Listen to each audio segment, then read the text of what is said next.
Lu bandi di nirol lu wara ne jiko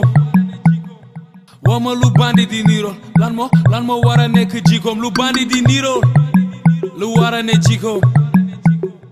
wama lu bandi di nirol lan mo wara nek jiko man bëgguma gis criminel léegi damay tublo bandi tublo criminel ay ko ray arrêté criminel lo bandi ak criminel damay sound lo ay criminel sama kona waratul am criminel boy nga may laajal li bandi di nirol wama lu bandi di nirol lan mo wara nek jikom lu bandi di nirol hay lu wara ne jikom wama lu bandi di nirol lan mo wara nek jikom lu bandi di nirol donc wax ma lu bandi di nduróol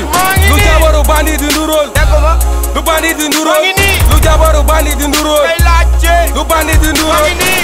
wax ma lu bandi di nirol su boobaa ma wan la ni kaani du shingom boy bandi lu bu fi ñëw way na Billy Boy ak ndem si yàlla ino musuma gis benn bandi bu def 100 mètres defuloo taatu neen bandi lu mu ñanga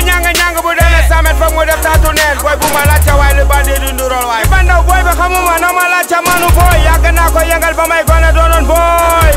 bandi la fis kon deret du ma tiit bandi la man si kebe tukati teg si sadik ni ki nan deret tu van bandi di niro lu wara ne jigo wama lu bandi di niro lan mo wara ne jigom lu bandi di niro ku tubla bande criminel yóbbu studio ay criminel man njëkk a rablo ay criminel xanaa kenn du ma laajte lu bandi di nirol ndax damay tubla bande rey ko tu nit a criminel di waylo ay criminel